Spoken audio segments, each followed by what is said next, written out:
오늘 말씀은 창세기 34장 18절로 31절까지입니다. 그들의 말을 하몰과 그의 아들 세겜이 좋게 여김으로 이 소년이 그 일 행하기를 지체하지 아니하였으니 그가 야곱의 딸을 사랑함이며 그는 그의 아버지 집에서 가장 존귀하였더라. 하몰과 그의 아들 세겜이 그들의 성읍문에 이르러 그들의 성읍 사람들에게 말하여 이르되 이 사람들은 우리와 친목하고 이 땅은 넓어 그들을 용납할 만하니 그들이 여기서 거주하며 매매하게 하고 우리가 그들의 딸들을 아내로 데려오고 우리 딸들도 그들에게 주자. 그러나 우리 중에 모든 남자가 그들이 할례를 받은 같이 할례를 받아야 그 사람들이 우리와 함께 거주하며 한 민족 되기를 허락할 것이라. 그러면 그들의 가축과 재산과 그들의 모든 짐승이 우리의 소유가 되지 않겠느냐. 다만 그들의 말대로 하자. 그러면 그들이 우리와 함께 거주하리라. 성문으로 출입하는 모든 자가 하몰과 그의 아들 세겜의 말을 듣고 성문으로 출입하는 그 모든 남자가 할례를 받으니라. 제3일에 아직 그들이 아파할 때에 야곱의 두 아들 디나의 오라버니 시므온과 레위가 각기 칼을 가지고 가서 몰래 그 성읍을 기습하여 그 모든 남자를 죽이고 칼로 하몰과 그의 아들 세겜을 죽이고 디나를 세겜의 집에서 데려오고 야곱의 여러 아들이 그 시체 있는 성읍으로 와서 노력하였으니 이는 그들이 그들의 누이를 더럽힌 까닭이라. 그들이 양과 소와 나귀와 그 성읍에 있는 것과 들에 있는 것과 그들의 모든 재물을 빼앗으며 그들의 자녀와 그들의 아내들을 사로잡고 집 속의 물건을 다 노력한지라. 야곱이 시므온과 레위에게 이르되 너희가 내게 할을 끼쳐 나로 하여금 이 땅의 주민 곧 가나안 족속과 브리스 족속에게 악취를 내게 하였도다. 나는 수가 적은즉 그들이 모여 나를 치고 나를 죽이리니 그러면 나와 내 집이 멸망하리라. 그들이 이르되 그가 우리 누이를 창녀같이 대우함이 옳으니이까. 아멘. 창세기 주의 85번째 시간입니다. 85회차이고요. 오늘 창세기 34장 18절부터 31절의 말씀 가지고 그러면 나와 내 집은 멸망하리라 라는 제목으로 함께 나누길 원합니다. 조금 전에 우리 강래 지사님 읽으셨던 이 본문은 일반적으로 어떻게 해석하냐면, 대부분의 신학자들이 어떻게 해석하냐면 크리스천 가정에 대한 이야기로 해석을 합니다. 우리 신학교에서 어떤 과목을 수강하냐면요, 크리스찬 홈이라는 거를 클래스를 듣거든요. 그때 이제 카운셀링에 대한 이야기도 있고, 크리스찬으로서 어떻게 살아야 되겠다 이런 이야기 있죠. 그런 수업을 듣는데요. 그런 그 크리스찬 가정은 이렇게 꾸며져야 된다라는 것을 이야기하기 위한 본문이다 이렇게 해석을 하기도 합니다. 생각해볼 문제는 이런 것들인데요. 시므온하고 그의 형제 레위가 만행을 저지르잖아요. 이 두 아들들은 레아의 아들들입니다. 첫 번째, 야곱의 첫 번째 아들이 4명 있잖아요. 루벤, 시므온, 레위, 유다, 그 다음 딸이 있는데 디나 있죠. 이 자녀들은, 이 5명의 자녀들은 자기 어머니인 레아의 불행을 보고 자랐어요. 아버지는 누구만 사랑한다고요? 이모, 라헬만 사랑하고, 레아는 쳐다보지도 않잖아요. 그걸 어머니의 고통을 어릴 적부터 보고 자란 아들들입니다. 애정이 결핍되어 있죠. 그래서 어머니의 고통을 보고 자란 아들들, 이 자녀들의 모습이 극명하게 드러나는 자리가 어디였었냐면은 합한 채를 엄마한테 갖다 주는 장면이었잖아요. 창세기 30장 14절 한번 볼까요? 30장 14절입니다. 밀 거둘 때 루벤이 나가서 들에서 합한 채를 얻어 그의 어머니 레아에게 드렸더니, 이 안에 엄청난 의미를 가지고 있다죠. 루벤은 레아의 장남이었죠. 야곱의 장남입니다. 자기 어머니의 불행을 보고 어머니가 늘 아버지에게 소외당하고 멀리함을 당하는 것을 보고 자란 그 아들의 눈에 합한 채가 보이고 그거를 보자마자 어머니한테 갖다 드리는 모습이 있잖아요. 이 아들과 딸은 그런 모습들을, 어머니에 대한 그런 모습들을 보고 자랐죠. 누구에 대한 반감이 들기 시작했을까요? 야곱에 대한, 아버지에 대한 반감이 싹 트기 시작했겠죠. 그런데 이런 차별은 어머니에게만 있는 게 아니고 어머니와 이모의 사이에서만 있었던 게 아니고 그들에게도, 자신들에게도 이런 차별이 있었습니다. 그 차별이 심하게 아주 절정에 이르렀던 차별이 드러난 자리가요, 33장 1절 한번 보실까요? 창세기 33장 1절입니다. 야곱이 눈을 들어보니 에서가 400명의 장정을 거느리고 오고 있는지라 그의 자식들을 나누어 레아와 라헬과 두 여종에게 맡기고 여종들과 그들의 자식들은 앞에 두고 레아와 그의 자식들은 다음에 두고 라헬과 요셉은 뒤에 두고, 지금 이렇게 세 그룹으로 나눴다, 그죠? 첫 번째 그룹은 두 여종과 그의 자녀들. 그 다음 그룹, 두 번째 그룹은 레아와 그의 자녀들. 세 번째 그룹은 라헬과 요셉. 이렇게 가고 있죠. 자기들은 두 번째로 첫 번째로 중요한 게 아니라 똑같은 자녀들인데, 아버지의 똑같은 자녀들인데, 자기들은 이렇게 차별받고 자랐죠. 어릴 적부터 이렇게 차별을 받고 자라니까 열등의식이 그들에게 있었을 것이다 라고 신학자들은 생각합니다. 특별히 기독교 상담학자들은 그렇게 생각을 하죠. 이런 아버지에 대한 반감, 아버지에 대한 분노, 이런 것들을 갖고 자라다가 그게 표출돼서 나오는 자리가 있는데요. 오늘 본문에 34장, 오늘 본문에 5절 한번 보실까요? 제가 한번 읽어보겠습니다. 야곱이 그 딸 디나를 그가 더럽혔다는 함을 들었으나, 그가는 세겜이죠. 자기의 아들들이 들에서 목축함으로 그들이 돌아올기까지 잠잠하였고, 지난 시간에도 한번 말씀드렸지만 저도 딸이 2명 있는데요. 딸이 그런 겁탈을 당했다, 성폭행을 당했다는 소식을 들은 아버지는 어떻게 보통 반응할까요? 그 분노를 이기지 못합니다. 당장 그 사람을 찾아가서 멱살을 잡고 너 죽여야 되겠다라고 하지 않겠어요? 대부분의 보통의 아버지들이 그렇겠죠. 그런데 지금 야곱은 어떻게 하고 있습니까? 잠잠히 아들들이 올 때까지 기다리고 있죠. 왜요? 자기가 다리를 저는 사람이 힘이 없어요. 이 세겜과 그의 아버지 하몰은 이런 일을 저질러 놓고도 야곱을 찾아올 정도로 힘이 있던 자들이고 자기는 힘이 없으니까 그냥 묵묵히 참고 있죠. 이 소식을 들은 디나의 오빠들은, 오라버니들은 견딜 수가 없는 거죠. 이렇게까지 아버지가 우리를 자식 취급하지 않구나. 내 여동생, 내 누이 디나를 당신의 딸로 여기지 않구나. 이렇게 생각하게 된 거죠. 분노가 하늘을 찌를 정도까지 올라간 거죠. 그러다가 마침내 분노는 폭발해버리고요. 그 분노의 폭발이 아버지에게 드러나는데요. 어떤 모습으로 드러나냐면 오늘 본문의 마지막 구절인 31절입니다. 그들이 아버지에게 따지듯이 이렇게 묻죠. 그들이 이르되 그가 우리 누이를 창녀같이 대우함이 옳으니까? 세겜이 내 누이를, 내 여동생을 창녀처럼 취급하는 게 옳겠습니까?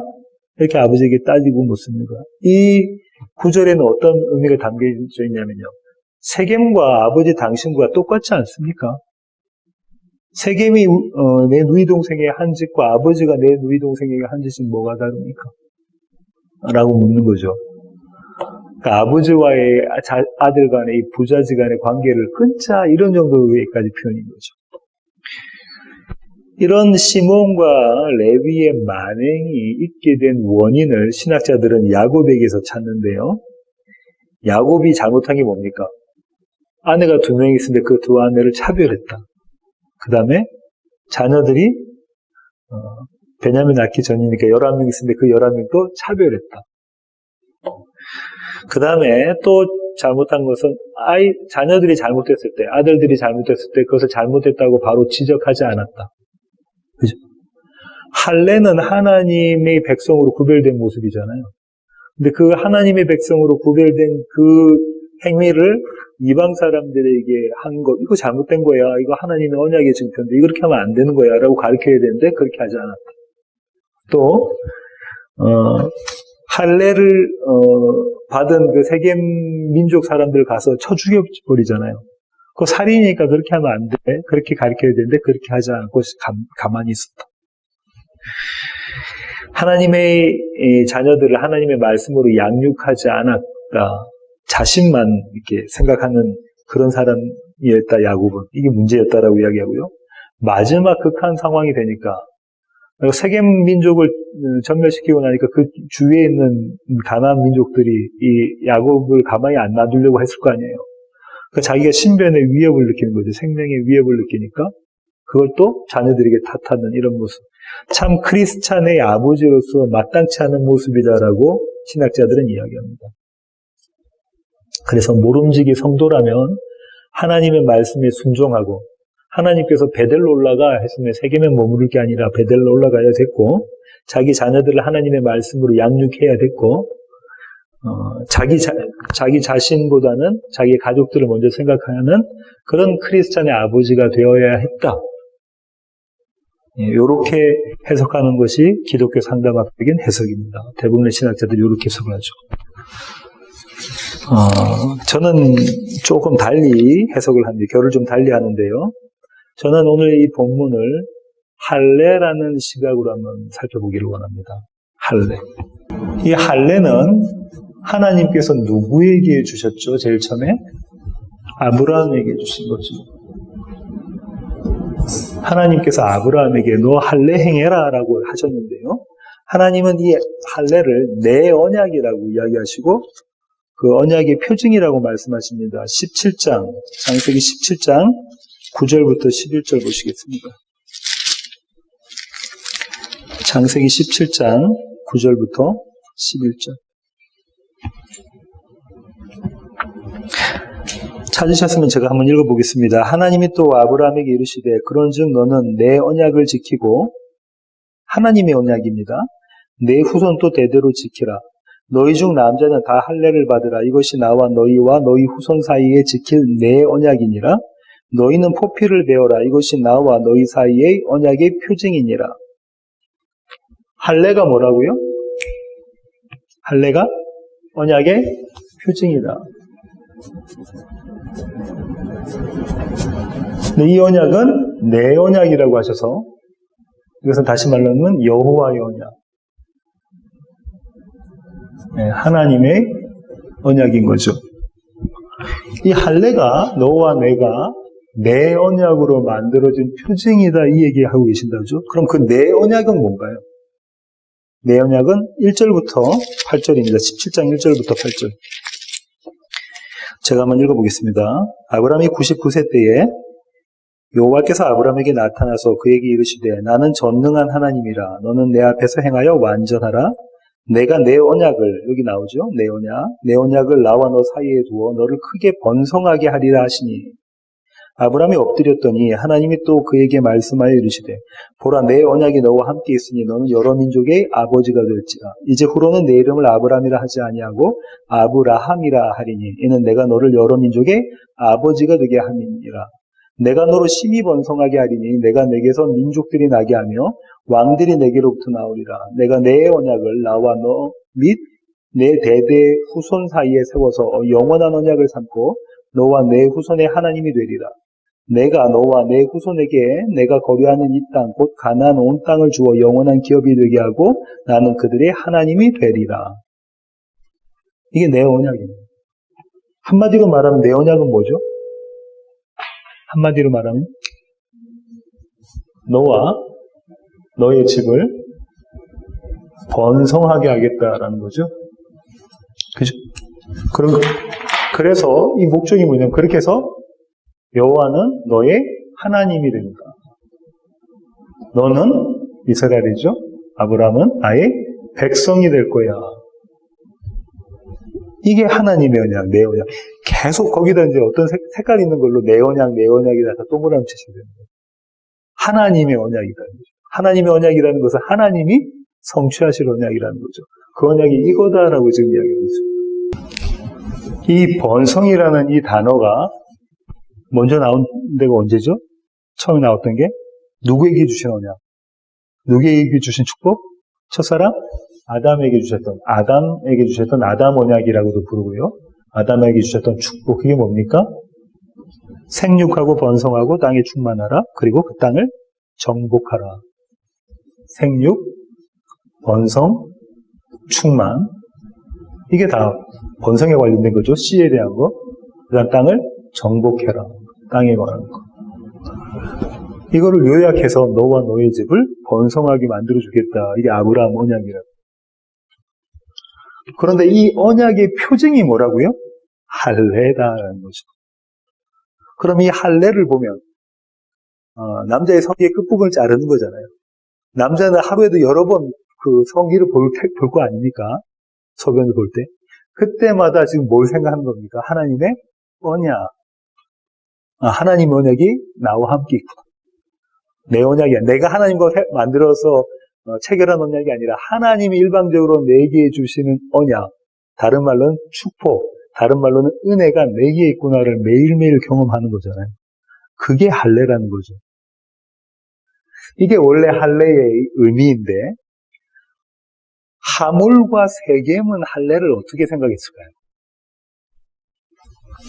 자, 지금은 이 할례의 의미고요. 첫 번째 어떤 사람들이 등장하냐면 하몰과 세겜이 등장하죠. 세겜은 세겜 민족의 추장이고요. 왕이고요. 하몰은 그의 아버지입니다. 근데 이들이 할례를 받습니다. 그들은 할례를 어떻게 생각했는지 한번 볼까요? 오늘 본문으로 다시 오셔서 창세기 34장 18절 한번 보시겠습니다. 34장 18절 오늘 본문의 처음입니다. 그들의 말을 하몰과 그의 아들 세겜이 좋게 여김으로 야곱의 아들들이 이렇게 이야기하죠. 그래 내가 내 여동생 너에게 줄 테니까 그러려면 너희가 먼저 할례를 받아라 이렇게 이야기를 하죠. 그러니까 이 세겜과 하몰이 어떻게 이야기하냐면 어떻게 생각하냐면 내가 그게 좋겠다. 내 할례 받을게. 이렇게 생각한다는 거죠. 아버지와 아들이 생각했던 할례의 의미가 좀 다릅니다. 세겜은 먼저 어떻게 생각했냐면 19절 한번 보실까요? 이 소년이 세겜입니다. 그 일 행하기를 지체하지 아니하였으니 뭘 행하기를? 할례 행하기를 지체하지 아니하였으니 왜요? 그가 야곱의 딸을 사랑함이며. 지금 세겜은 할례를 시행합니다. 왜요? 누굴 사랑해서? 디나를. 야곱의 딸 디나를 너무나 사랑하기 때문에. 또 하몰은 왜 할례를 하는가 한번 볼까요? 20절부터 23절 보실까요? 21절부터 보겠습니다. 이 사람들은 우리와 친목하고 이 땅은 넓어 그들을 용납할 만하니 그들이 여기서 거주하며 매매하게 하고 우리가 그들의 딸들을 아내로 데려오고 우리 딸들도 그들에게 주자. 그러나 우리 중에 모든 남자가 그들이 할례를 받음같이 할례를 받아야 그 사람들이 우리와 함께 거주하여 한 민족 되기를 허락할 것이라. 그러면 그들의 가축과 재산과 그들의 모든 짐승이 우리의 소유가 되지 않겠느냐. 다만 그들의 말대로 하자. 그러면 그들이 우리와 함께 거주하리라. 세겜의 아버지 하몰이 생각했던 할례의 의미는 뭡니까? 왜 할례를 받으려고 하죠? 야곱의 모든 재산을 자기들이 갖기 위해서. 하몰은 야곱의 재산을 노렸고요. 세겜은 야곱의 딸을 노렸죠.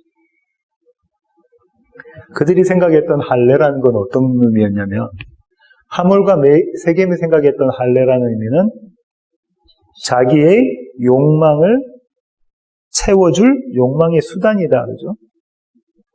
욕망을 성취시켜줄 욕망 성취의 수단이 되는 게 할례였습니다. 그렇죠. 욕망, 세겜에게 있어서는 야곱의 딸이 너무나 사랑스러워요. 그래서 뭐라 하죠? 자기 오빠들 보고 내 있는 거 다 줘도 괜찮아. 내가 너희 다 가져가. 누구만 주면 돼? 디나만 줘. 나에게 그 사람이 첫사람들이 따먹은 선악나무였던 거죠. 선악나무의 열매, 선악과였던 거죠. 대신 아버지 하몰은 야곱이 갖고 있던 소, 양, 이런 염소, 이런 가축들, 그 많은 재산들, 저게 다 내게 되겠네. 이렇게 생각했던 거죠. 하몰과 세겜의 이야기를 들었던 세겜 모든 민족들은 전부 다 할례를 받았습니다. 왜 그렇죠? 하몰의 이야기를, 세겜의 이야기를 듣고, 그러면 저 사람들의 재산이 우리의 재산이 되겠네 해서 할례를 받죠. 이게 그들이 생각했던 할례입니다. 뭐 저런 사람들이 있어. 재산 얻으려고, 사랑하는 여인 얻으려고 할례를 받고, 뭐 저런 사람들이 있어요. 이렇게 생각할지 모르겠지만, 오늘날 교회 안에서도 많은 모습이 이런 모습이죠. 할례, 하나님의 백성된 그리스도인 됨을 어떻게 생각하는 거죠? 내가 원하는 것, 내가 얻고자 하는 것, 그거 쟁취하는 수단으로 생각하는 거죠. 교회 열심히 다니는 게 복받기 위해서. 11조 내고 헌금하고, 또 감사헌금하고, 성교헌금하는 게 내가 복받기 위해서. 내가 해코지 안 당하려고. 우리의 기도의 내용이 다 뭔가요? 세겜과 하몰의 이야기했던, 생각했던 그 할례, 그들이 행했던 할례와 다른 점이 있습니다. 하몰과 세겜의 할례가 이랬다면 그들의 반대편에 대척점에 서 있던 사람들이 두 형제가 나오죠. 누구와 누구요? 예, 시므온과 레위입니다. 야곱의 둘째 아들과 셋째 아들이죠. 넷째 아들이 누구입니까? 이 두 형제가 생각했던 할례는 어떤 거입니까? 13절부터 17절 한번 보실까요? 34장 13절부터 17절입니다. 제가 한번 읽어보겠습니다. 야곱의 아들들이 세겜과 그의 아버지 하몰에게 속여 대답하였으니 자기 아버지와 똑같은 모습이다. 야곱과 똑같은 모습입니다. 이는 세겜이 그 누이 디나를 더럽혔습니다. 거기다 줄 끄셔야 돼요. 이는 세겜이 그 누이 디나를 더럽혔습니다. 야곱의 아들들이 그들에게 말하되 우리는 그리하지 못하겠노라. 할례받지 아니한 사람에게 우리 누이를 줄 수 없노니 이는 우리의 수치가 됨이니라. 그런즉 이같이 하면 너희에게 허락하리라. 만일 너희 중 남자가 다 할례를 받고 우리같이 되면 우리 딸을 너희에게 주며 너희 딸을 우리가 데려오며 너희와 함께 거주하여 한 민족이 되려니와 너희가 만일 우리 말을 듣지 아니하고 할례를 받지 아니하면 우리는 곧 우리 딸을 데리고 가리라. 이때 이미 뭐를 염두에 두고 할례를 받으러 가죠? 세겜과 하몰에게 복수를 염두에 두고 이야기를 합니다. 그리고 마침내 복수를 합니다. 25절부터 27절 한번 보실까요? 제3일에 아직 그들이 아파할 때 할례 받고 3일째 가장 아플 때죠. 야곱의 두 아들 디나의 오라버니 시므온과 레위가 각기 칼을 가지고 가서 몰래 그 성읍을 기습하여 그 모든 남자를 죽이고 칼로 하몰과 그의 아들 세겜을 죽이고 디나를 세겜의 집에서 데려오고 야곱의 여러 아들이 그 시체 있는 성읍으로 가서 노략질하니 이는 그들이 그들의 누이를 더럽힌 까닭이라. 여기도 죽으십시오. 똑같은 게 반복돼서 나오죠. 이는 그들이 그들의 누이를 더럽힌 까닭이라. 시므온과 레위가 생각했던 할례는 어떤 겁니까? 그럼 누이 동생의 누이의 복수죠. 누이의 수치는 곧 나의 수치. 누이가 성폭행 당한 것은 곧 내가 성폭행 당한 거니까 내가 그것을 복수하리라라는 그 할례를 행하게 만들죠. 이 두 그림이 그려져 있는데요. 이게 참 아이러니컬합니다.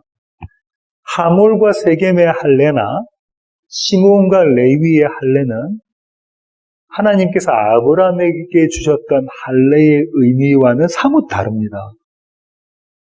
전혀 다르죠. 하나님이 아브라함에게 주셨던 할례의 의미는 뭐라고요? 내가 내 언약을 너에게 이루어내겠다. 그 언약의 증표였잖아요. 근데 이들은 그들의 하나님의 언약이 아니라 그들이 생각했던 원함대로 행하는 것을 할례라고 생각했죠. 그 도구, 그 수단을 할례로 생각했어요.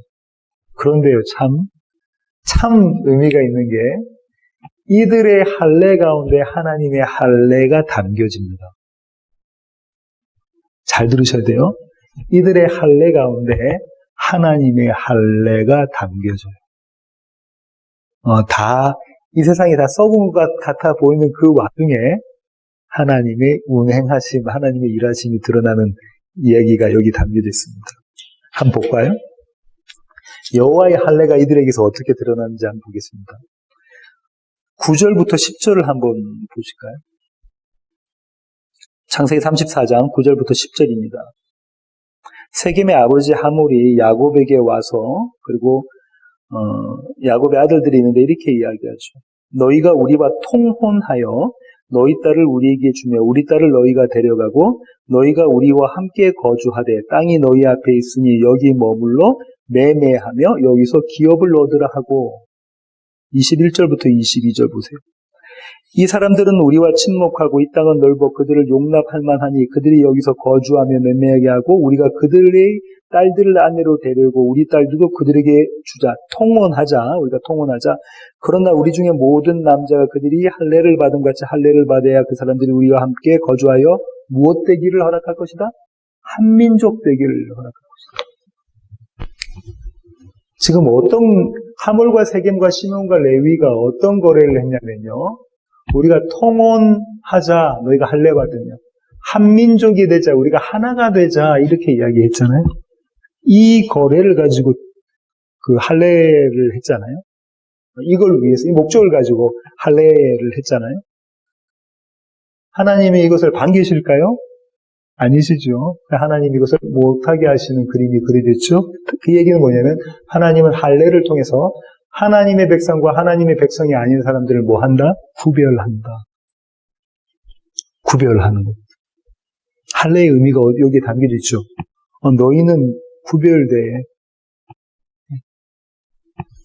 구별된다는 얘기는 할례라는 것에 담고 있는 의미가 뭐라고요? 하나님의 백성은 살려내시고 하나님의 백성이 아닌 자들은 할례를 통해서 모두 다 죽이시는 그림이 여기 그려져 있다죠. 할례라는 게 그런 겁니다. 두 번째는 어떤 의미가 담겨져 있는가 하냐면 두 번째는 구원의 의미가 여기 담겨져 있습니다. 할례의 구원의 의미가 25절부터 26절 보실까요?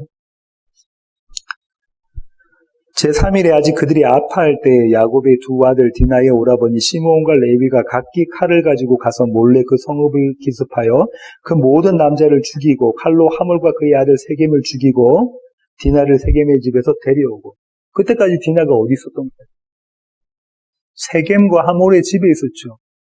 갇혀있는 자, 속박의 안에 있는 자, 그녀를 그의 오라버니들이, 오빠들이 가서 구원해내는 장면이 담겨져 있다죠. 야곱의 할아버지였던 아브라함이 자기 조카 롯을 구원해오죠. 4개국 연합국과 싸워서 구원해오는 그림이 그려져 있잖아요. 우리가 이미 배웠었잖아요. 이 그림은 야곱 이후에 모세가 이스라엘을 애굽의 손에서 구원해오는 그림이 그려져 있다죠. 출애굽의 그림이 그려져 있습니다. 할례는 어떤 의미가 담겨져 있다? 구원. 하몰과 세겜으로부터 세상으로부터 하나님의 백성을 끄집어내오는. 근데 디나는 하몰과 세겜에 의해 더럽혀졌나요? 예, 더럽혀진 자를, 죄인된 그 자를 끄집어내오는 그림이 여기 그려져 있습니다. 있습니다. 세 번째로는요, 이 할례에, 여호와의 할례에 담겨져 있는 의미는 회복이라는 것이 있습니다. 회복. 27절 한번 보실까요? 야곱의 여러 아들이 그 시체 있는 성읍으로 가서 노략하였으니 이는 그들이 그들의 누이를 더럽힌 까닭이라. 그들의 누이를 더럽힌 까닭이라는 게 앞에도 나왔잖아요. 이 목적을 가지고 지금 이 이유 때문에 할례를 하라고 하고 이렇게 지금 잔인한 살인을 저지른다고요. 이걸 보고 이제 표면적으로만 보고 만행이다라고 이야기할 수 있지만 이 이면에는 어떤 의미가 담겨져 있냐면 이스라엘이 뭘 당했냐면 수치를 당했잖아요. 당시 고대 이 근동, 그 중동 지방에서의 수치는 곧 사망인 겁니다. 한 명의 수치는, 집안 식구 한 명의 수치는 집안의 수치고, 가문의 수치고, 민족의 수치였던 거죠. 자기 여동생 디나가 수치를 당했다는 것은 자기 아버지 야곱이 수치당한 거고, 이스라엘이 수치를 당한 것이다. 이 수치를 회복하는 방법이 뭔가, 거기 가서 동일하게 그들을 노략질하는 방법으로 이 수치를 회복시켜주는 그 그림이 그려져 있죠. 할례에는 이런 세 가지 그림이 그려져 있는데요. 아까도 말씀드린 것처럼 하몰과 세겜 그리고 시몬과 레위는 그들의 방식으로 할례를 행했지만 이 안에 여호와의 할례의 의미가 담겨져 있다는 거죠. 이런 시몬과 레위가 했던 할례의 그림이 이후로부터 좀 더 발전되어져 갑니다. 그 그림을 조금만 몇 군데만 살펴보기를 원하는데요. 출애굽기 32장 26절부터 29절. 저와 여러분이 너무나 잘 아는 헌신에 대한 구절입니다. 출애굽기 32장 26절부터 29절, 25절부터 한번 읽어볼게요. 어떤 사건인지 아시죠? 황금 송아지 사건입니다. 시내산 아래서 제가 읽어보겠습니다. 모세가 본즉 백성이 방자하니 이는 아론이 그들을 방자하게 하여 원수에게 조롱거리가 되게 하였습니다. 이에 모세가 진문에 서서 이르되 누구든지 여호와의 편에 있는 자는 내게로 나오라 하매 누가 나옵니까? 레위 자손. 이 레위의 후손입니다. 레위 자손들이 나와서 그에게로 가는지라 모세에게 갔죠. 모세가 그들에게 이르되 이스라엘의 하나님 여호와께서 이렇게 말씀하시기를 너희는 각각 허리에 칼을 차고 이 문에서 저 문까지 왕래하며 각 사람이 그 형제를 각 사람이 자기 친구를 각 사람이 자기의 이웃을 죽이라 하셨느니라. 레위 자손이 모세의 말대로 행하며 이날의 백성 중에 3,000명가량이 죽임을 당하니라. 모세가 이르되 각 사람이 자기의 아들과 자기의 형제를 쳤으니 오늘 여호와께 헌신하게 되었느니라. 그가 오늘 너에게 복을 내리시리라. 이 할례의 의미가 담겨져 있습니다. 그죠? 그런가요? 구별하고 구원해내시고 회복시키시는 그림이 여기에 담겨져 있다죠. 누구를 죽이는가 하면 하물과 세겜인 옛사람들을 죽이는 그림, 곧 나를 죽이는 그림이 그려져 있습니다. 조금 더 가보실까요? 민수기 25장 보겠습니다. 민수기 25장 1절부터 한번 볼까요? 민수기 25장 넘버스. 이스라엘이 시딤에 머물러 있더니 그 백성이 모압 여자들과 음행하기를 시작하니라. 그 여자들이 자기 신들에게 제사할 때에 이스라엘 백성을 청하며 백성이 먹고 그들의 신들에게 절함으로 이스라엘이 바알브올에게 가담한지라. 여호와께서 이스라엘에게 진노하시니라. 여호와께서 모세에게 이르시되 백성의 수령들을 잡아 태양을 향하여 여호와 앞에 목매어 달라. 그리하면 여호와의 진노가 이스라엘에게서 떠나리라.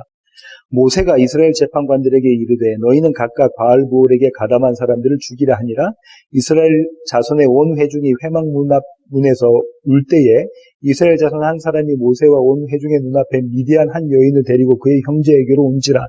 제사장 아론의 손자 엘르아살의 아들 비느하스가 보고 회중 가운데서 일어나 손에 창을 들고 그 이스라엘 남자를 따라 그의 막사에 들어가 이스라엘 남자와 그 여인의 배를 꿰뚫어서 두 사람을 죽이니 연병이 이스라엘 자손에게서 그쳤더라. 잔인하죠. 그 연병으로 죽은 자가 24,000명이었더라. 여호와께서 모세에게 말씀하여 이르시되 제사장 아론의 손자 엘르아살의 아들 비느하스가 내 질투심으로 질투하여 이스라엘 자손 중에서 내 노를 돌이켜서 내 질투심으로 그들을 소멸하지 않게 하였도다. 그러므로 말하라. 내가 그에게 내 평화의 언약을 주리니 그와 그의 후손에게 영원한 제사장 직분의 언약이라. 그가 그의 하나님을 위하여 질투하여 이스라엘 자손을 속죄하였음이니라. 비느하스가 누구의 질투를 갖고 있었다고요? 여호와의 질투를 가지고 여호와의 열심으로 여호와의 대척점에 서 있던 자들을 죽여버리죠. 그런 와중에 미디안 여인을 데리고 와서 성관계를 가지려고 하는 그들을 텐트에서 찔러서 죽여버린단 말이죠. 이것도 보면 만행 같은 이야기죠.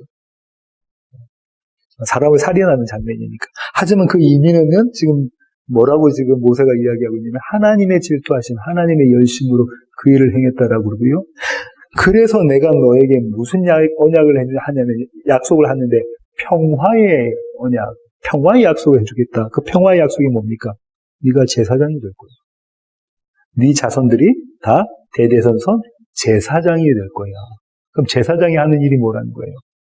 평화를 만들어내는 거잖아요. 제사장이 하는 게 평화를 만들어내는 것인데 그 평화는 하나님의 질투하심으로 질투를 해서 속죄함을 받는 것, 그 모습으로 그려져 있다죠. 조금 더 가볼게요. 민수기 31장 6절부터 한번 보실까요? 민수기 31장 6절부터 한번 보겠습니다. 12절까지만 보겠습니다.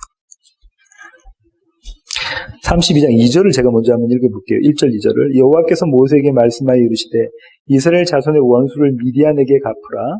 그 후에 내가 내 조상에게로 돌아가리라. 이 미디안이 아까 그 25장에, 민수기 25장에 나와 있는 그 사건 때문에 그렇습니다. 6절, 모세가 각 지파에 1000명씩 싸움에 보내되 제사장 엘르아살의 아들 비느하스가 다시 나오죠. 성소의 기구와 신원아파를 들려서 그들과 함께 전쟁에 보내매 그들이 여호와께서 모세에게 명령하신 대로 미디안을 쳐서 남자를 다 죽였고 그 죽인 자 외에 미디안의 5왕을 죽였으니 미디안의 왕들은 에이비와 레겜과 수루와 후루와 레바이며 또 부올의 아들 발람을 칼로 죽였더라. 이스라엘 자손이 미디안 부녀들과 그들의 아이들을 사로잡고 그들의 가축과 양떼와 재물을 다 탈취하고 그들이 거처하는 성읍들과 촌락을 다 불사르고 탈취한 것 노력한 것 사람과 짐승을 다 빼앗으니라. 그들이 사로잡은 자와 노력한 것과 탈취한 것을 가지고 여리고 맞은편 요단강가 모압 평지의 진영에 이르러 모세와 제사장 엘레아살과 이스라엘 자손의 회중에게로 나아오니라. 지금 이 그림이 오늘 본문에 있는 그림과 같죠. 9절은 히브리어로 보면 거의 똑같습니다. 9절이 보면 이스라엘 자손이 미디안의 부녀들과 그들의 아이들을 사로잡고 그들의 가축과 양떼와 재물을 다 탈취하고 이거랑 오늘 보면 다시 창세기 34장으로 나와보세요. 25절 한번 보세요. 야곱의 두 아들 디나의 오라버니 시므온과 레위가 각기 칼을 가지고 가서 몰래 그 성읍을 기습하여 그 모든 남자를 죽이고 그 다음부터 28절 그들이 양과 소와 나귀와 그 성읍에 있는 것과 들에 있는 것과 그들의 모든 재물을 빼앗으며 그들의 자녀와 그들의 아내들을 사로잡고 집 속의 물건을 다 노략한지라. 이 구절과 거의 똑같아요.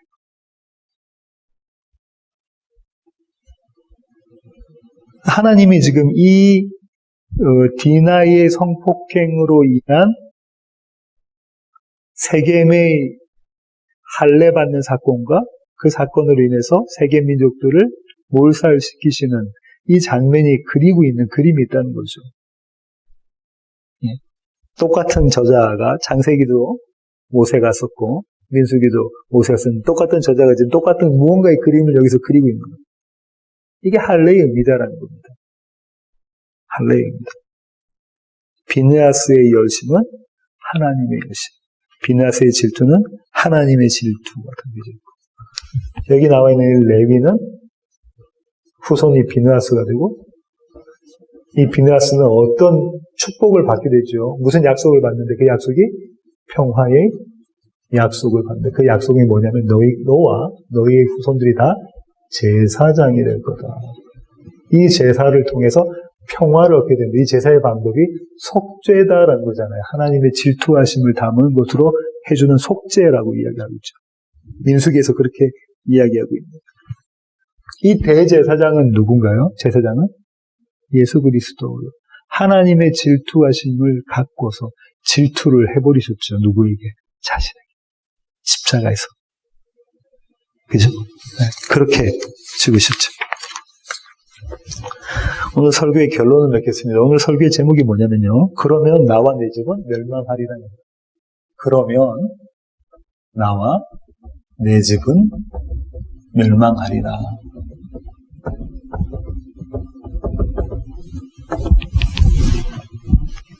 이 구절은 어디서 나왔냐면 야곱이 신변의 위협을 느껴서 자기 두 아들인 시므온과 레위를 질책하는 그 구절에서 나왔거든요. 30절입니다. 오늘 본문의 30절. 창세기 34장 30절입니다. 제가 읽어보겠습니다. 야곱이 시므온과 레위에게 이르되 너희가 내게 화를 끼쳐 나로 하여금 이 땅의 주민 곧 가나안 족속과 브리스 족속에게 악취를 내게 하였도다. 나는 수가 적은즉 그들이 모여 나를 치고 나를 죽이리니 그러면 나와 내 집이 멸망하리라. 여기서 화를 끼쳐야 할 때 화가 뭐냐면은 재앙입니다. 큰 재앙. 너무너무 큰 재앙이 내게 이제 닥칠 거다. 너희가 그것의 원인이 됐다. 그런데 뭐라고 되어 있냐면 여기서 이런 구절이 나오죠.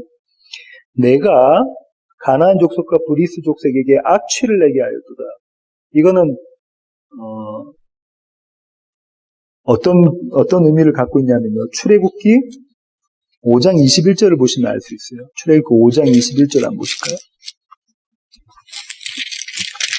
출애굽기 5장 21절입니다. 제가 한번 읽어보겠습니다.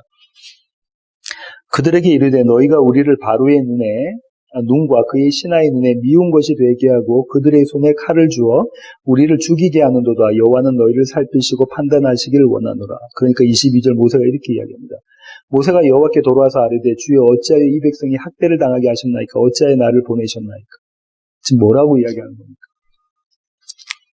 모세와 아론이 애굽의 왕 바로에게 찾아가서 내 백성은 보내라. 우리 여호와께서 그렇게 말씀하신다라고 이야기하니까 바로가 콧방귀를 끼죠. 그러고 난 다음에 어떻게 하죠? 잡혀있는 그 노예 생활하고 있는 포로로 있는 이스라엘 백성에게 더 힘들게 하죠. 더 많은 일들을 주고 더 힘들게 합니다. 그러니까 이스라엘 백성들이 뭐라고 하죠? 너희가 왜 하필 그렇게 모세하고 아론이 너희가 왜 그렇게 하고 우리를 더 힘들게 만들었어? 우리를 죽이려고 한 거 아니야? 근데 여기서 미운 것 하신 그 미운 것이 악취예요.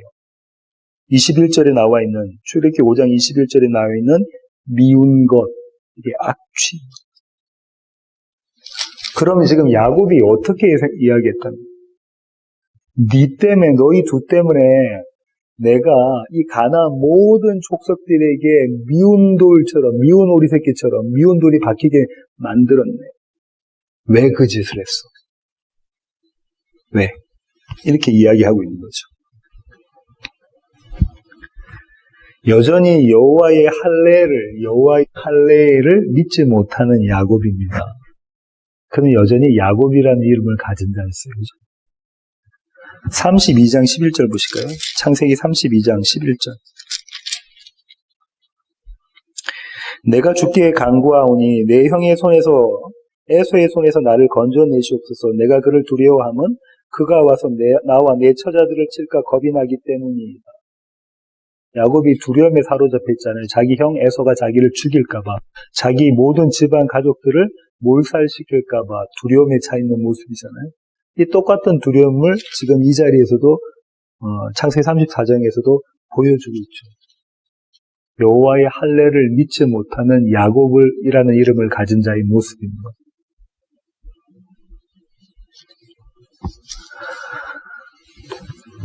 이 때문에 나와 내 집은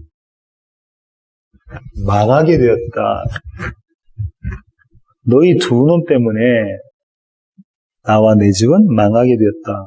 너희는 나의 원수다라고 야곱이 시므온과 레위에게 이야기하니까 이 두 아들들이 야곱에게 대꾸를 합니다. 근데 그 대꾸가 비수예요. 뭐라고 대꾸를 하는가 한번 보실까요? 마지막 절입니다.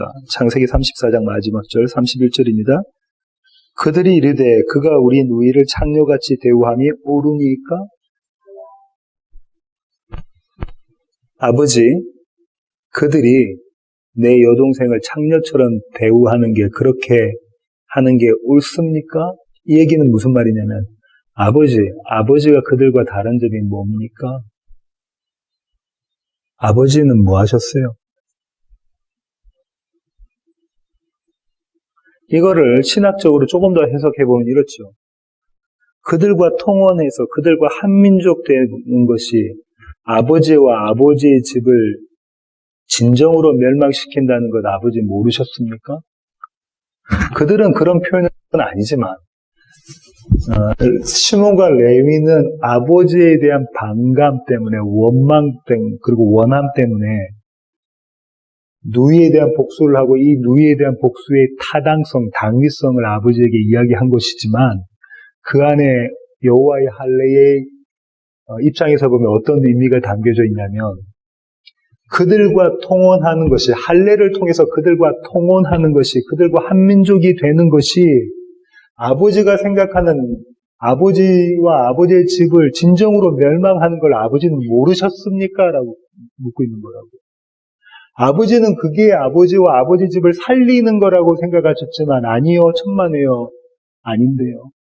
그게 오히려 아버지와 아버지의 집, 우리의 집을 멸망시키는 길입니다. 그들과 한민족 되는 게, 그들과 통혼한 것이 그렇습니다. 이렇게 아들들이 아버지에게 비수를 던집니다. 맞는 말이죠. 야곱이 몰랐던 게 뭐냐면요.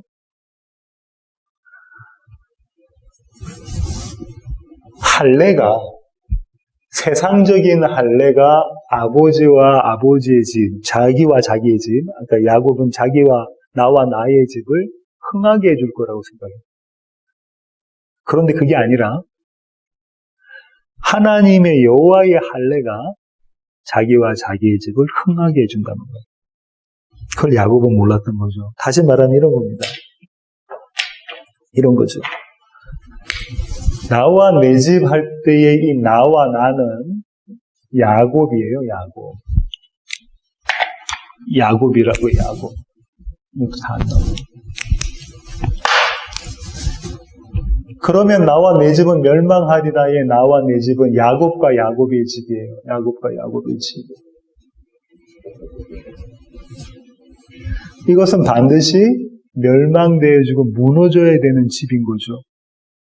그 시므온과 레위가 지금 그 일을 한 거예요. 통원 안 하려고. 그들과 한민족이 안 되려고, 가나안과 한민족이 안 되려고, 통원 안 하려고 그 행동을 한 거죠.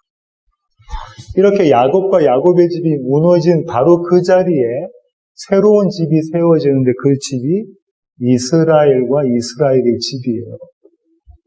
이스라엘과 이스라엘의 집입니다. 그 터 위에, 반드시 무너진 그 터 위에, 야곱의 무너진 집 터 위에 세워져야 되는 게 이스라엘의 집입니다. 그러면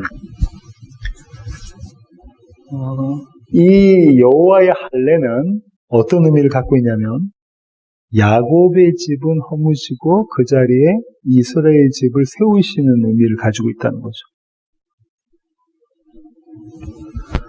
우리가 성경을 딱 보면요, 이 성경을 보고 이게 맞는 말이지, 이게 맞는 말이지, 이게 맞는 말이지 다 압니다. 모르지 않죠? 다 압니다.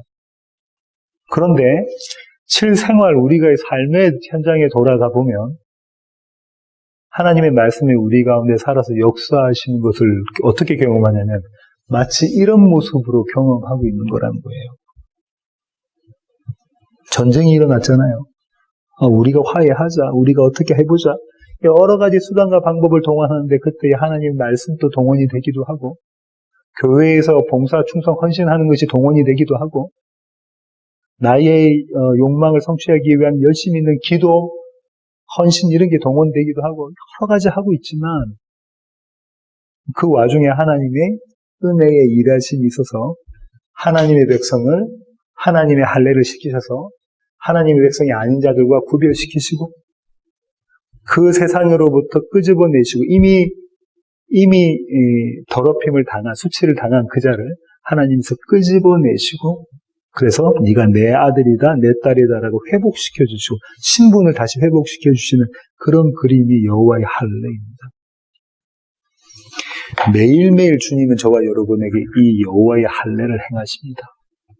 다음 시간에 나눌게 이 여호와의 할례의 연속성상에서 베델로 올라가는 그림, 하나님의 집, 이스라엘의 집으로 올라가는 그림, 올라가기 위해서 세겜을 딛고 올라가는 그림이 그려져 있거든요. 매일매일 저와 여러분에게 하나님은 이 여호와의 할례를 행하십니다. 이 할례를 통해서 하나님의 집, 베델, 또 이스라엘로 세워지는 게 모든 가족 되길 원합니다. 기도하시겠습니다. 주님 감사합니다. 하나님, 우리는 우리의 생각에 옳은 대로 또 우리의 생각에 맞는 방식대로 우리 일들을 행하고 있지만 하나님, 이런 우리들 그대로 내버려 두지 않으시고 그 일들 가운데 하나님의 선하심, 하나님의 은혜, 하나님의 약속의 성취하심을 드러내십니다. 그러니 주님, 그것이 은혜입니다. 하루하루 살아가면서 여호와의 할례를 경험하며 그 할례의 은혜와 또 그 할례의 축복을 온전히 깨달아 알게 하여 주시고 그래서 할례하시는 그 여호와 하나님께, 예수 그리스도께 감사하고 그와 한몸됨을 기뻐하는 우리 세워지는 게 모든 지체들 될 수 있도록 주님 저희들을 붙잡아 주시옵소서. 이제는 우리 주 예수 그리스도의 놀라우신 구원의 은혜와 하늘 아버지의 크고 극진하신 사랑과 우리 안에 내주하셔서 매일매일 우리의 마음밭에 할례하시는 성령님의 충만하심이 이제 주님 앞에 머리 숙인 세워지는 게 모든 지체들 머리 위에 이제로부터 영원토록 함께 하시기를 예수 그리스도의 귀하신 이름으로 간절히 축원하옵나이다. 아멘.